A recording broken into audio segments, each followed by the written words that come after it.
जय भगवती। आज हम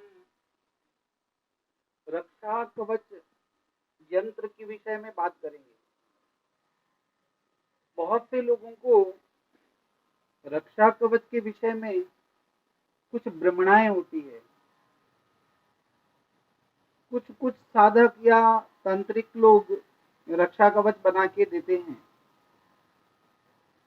वह रक्षा कवच उनको फलित नहीं होते, या यूं कहें तो बहुत कम फलित होते हैं। ऐसा क्यों होता है? उसका सबसे महत्वपूर्ण कारण यह है कि जिसे रक्षा कवच बना के देना है वह व्यक्ति की राशि अग्नि तत्व की है, वायु तत्व की है, जल तत्व की है या आकाश तत्व की है।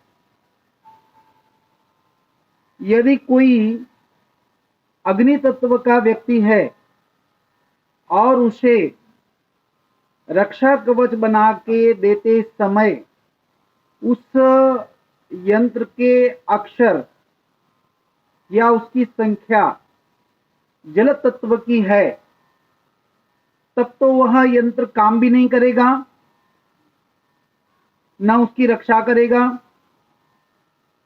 बल्कि उससे नुकसान हो सकता है। हो सकता है कि उसके आंतरिक ऊर्जा भी लॉस हो जाए, नुकसानदेह हो जाए। उसी तरह पृथ्वी तत्व की राशि वाला व्यक्ति है, यदि वह आकाश तत्व का यंत्र धारण कर ले तो वह भी निष्फल होगा। तो इस बात का स्मरण रखना चाहिए कि जिसके लिए रक्षा कवच यंत्र बनाया जा रहा है, वह यंत्र जिस दिन बनाना हो, उसे धारण करना हो, उस दिन उसका घात चक्र ना हो। क्योंकि यदि वह घात चक्र है तब भी वह रक्षा कवच निष्फल जाएगा और घातक सिद्ध होगा। और यंत्र बनाने की भी कुछ रक्षा कवच यंत्र बनाने के भी कुछ नियम होते हैं, सात्विकी, राजसिक और तामसिक।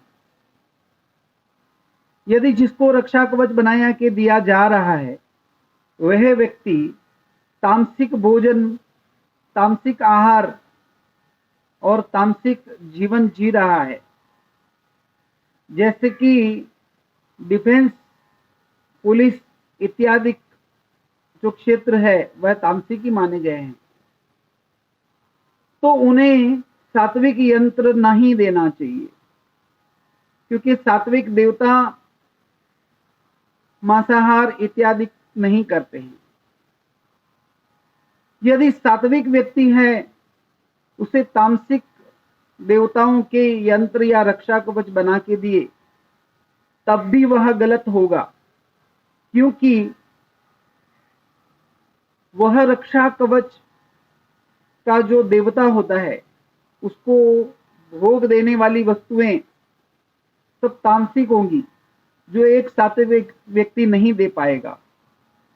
ऐसी स्थिति में उसे सात्विक यंत्र धारण करवाना चाहिए। एक और विषय है, राजसिक व्यक्ति होते हैं, जैसे व्यापार इत्यादि करने वाले राजसिक व्यक्ति होते हैं, प्रोफेसर हैं, डॉक्टर हैं, ये सब सात्विक श्रेणी में आते हैं, क्योंकि ये विद्या अध्ययन के माध्यम से आर्थिक धन कमा रहे हैं, वह सब सात्विक श्रेणी में आएंगे। लेकिन इसके अंदर में लॉयर सात्विक श्रेणी में नहीं आएंगे, वह तामसिक श्रेणी में ही आएंगे।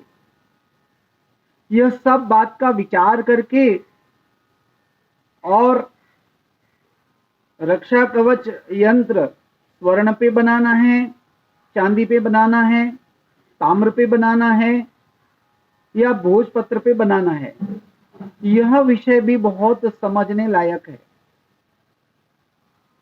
यंत्र कौन से दिन कौन से नक्षत्र में कौन सी तिथि को बनाया जाएगा, उसको धारण करने के पूर्व उसका दशांश तर्पण मार्जन होम इत्यादि कैसे करना होगा, यह चीज बहुत समझनी आवश्यक है।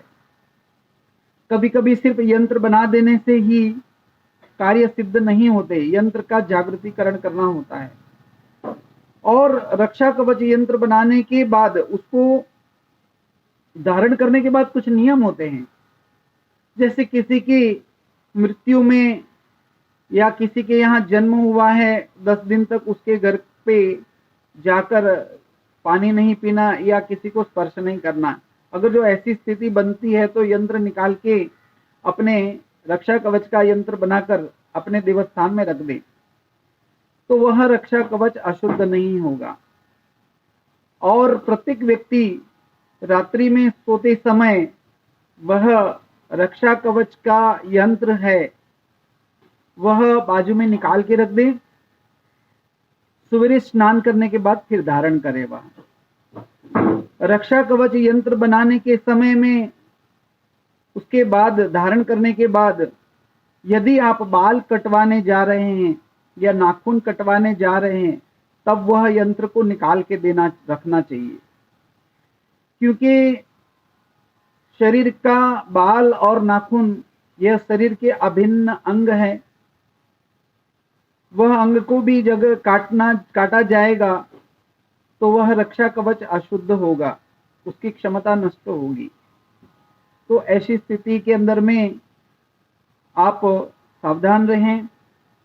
और यदि रक्षा कवच आपको बनाने की इच्छा है तो मुझे संपर्क करें। इंस्टाग्राम पे, फेसबुक पे, मेरे मैसेंजर बॉक्स में, आपको ट्विटर पे मेरा डिटेल मिलेगा। और रक्षा कवच के विषय में और कुछ जानना है तो आगे मुझे बताएंगे, आप प्रश्न करेंगे, मैं उसका उत्तर भी दूंगा और अगले वीडियो में भी उसका अच्छे से और विवरण दूंगा। जय भगवती।